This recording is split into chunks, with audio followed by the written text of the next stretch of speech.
एक नन्हे गांव में एक चरवाहा रहता था जिसकी जीविका उसकी गायों के दूध पर निर्भर थी। वह प्रतिदिन अपनी गायों को हरियाली से भरे मैदान में चराने के लिए ले जाया करता था। एक दिन कुछ साधु उस गांव में आए जो कृष्ण के परम भक्त थे। वे उसी मैदान में एक यज्ञ की आयोजना कर रहे थे और पेड़ों के पत्तों पर श्री कृष्ण नाम अंकित कर रहे थे। जब चरवाहा अपनी गायों को वहां ले गया तो उसकी एक गाय ने वह पत्ता खा लिया जिस पर कृष्ण लिखा था। शाम होते होते जब सभी गायें वापस गौशाला में आईं तो उस गाय ने कृष्ण का नाम जपना शुरू कर दिया। ये देख अन्य गायें उससे पूछ बैठीं, तुम ये क्या कर रही हो? गाय ने उत्तर दिया, श्री कृष्ण का नाम मेरे भीतर समा गया है और अब मैं कृष्णमय हो चुकी हूं। वह बिना रुके कृष्ण का नाम जपती रही, जिससे अन्य गायों ने उसे अपने समूह से अलग कर दिया। सुबह जब चरवाहा दूध दूहने आया तो उसने देखा कि वह गाय बाहर खड़ी है। उसने उसे वापस अंदर ले आया, लेकिन जैसे ही वह चला गया बाकी गायों ने उसे फिर से बाहर धकेल दिया। चरवाहे ने सोचा, इस गाय के साथ क्या समस्या है कि अन्य सभी उसे दूर कर रहे हैं? कहीं उसे कोई रोक तो नहीं? चिंतित चरवाहे ने गहन विचार के बाद उस गाय को ले जाकर एक सुनसान जंगल में छोड़ दिया।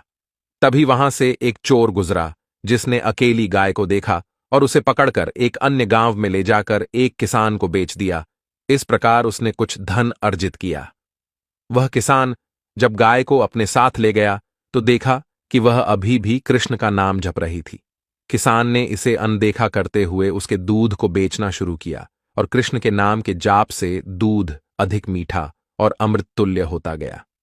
धीरे धीरे उस दूध की प्रसिद्धि चारों ओर फैल गई और लोग उसे खरीदने के लिए आने लगे, जिससे किसान धनी होता गया। एक दिन राजा के मंत्री उस ओर से गुजरे और किसान के घर पर रुके। किसान ने उन्हें उसी गाय का दूध पिलाया जिसे पीकर मंत्री बहुत प्रसन्न हुए और कहा कि दूध बेहद स्वादिष्ट है। किसान ने बताया कि यह गाय सदैव कृष्ण का नाम जपती रहती है, जिससे मंत्री अचंभित हो गए। मंत्री राजमहल लौट आए। उस समय राज्य की महारानी कुछ दिनों से बीमार थीं और दवाइयों का कोई असर नहीं हो रहा था। राजवैद्य ने कहा कि अब महारानी की जान केवल ईश्वर के हाथ में है। मंत्री ने राजा को उस गाय के बारे में बताया, लेकिन राजा को यह विश्वास नहीं हुआ। वे स्वयं इसकी सच्चाई की जांच करने किसान के घर पहुंचे। जब उन्होंने खुद गाय को कृष्ण कृष्ण कहते सुना तो वे आश्चर्यचकित रह गए। राजा ने किसान से उस गाय को मांगा।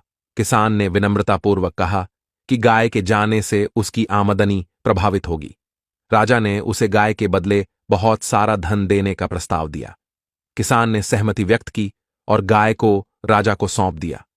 राजा गाय को लेकर महल में लौट आए और गाय अब महल में रहने लगी। गाय निरंतर कृष्ण का जाप करती रही और महारानी उसके दूध का सेवन करती रही। इसके प्रभाव से महारानी की सेहत में सुधार होने लगा और कुछ ही समय में वह पूर्णतः स्वस्थ हो गईं। गाय राजमहल में सुख सुविधाओं का आनंद उठाने लगी। कृष्ण जाप का प्रभाव समस्त प्रजा पर भी पड़ा और पूरा राज्य कृष्णमय हो गया। राजमहल से लेकर नगर के कोने कोने तक कृष्ण नाम की गूंज सुनाई देने लगी। इसलिए मित्रों, ये कहानी हमें सिखाती है कि कृष्ण की भक्ति में असीम शक्ति है जो हर सुख को आकर्षित करती है। उम्मीद है यह कहानी आपको पसंद आई होगी। ऐसी और भी कहानियों के लिए कृपया इसे लाइक करें और शेयर करें।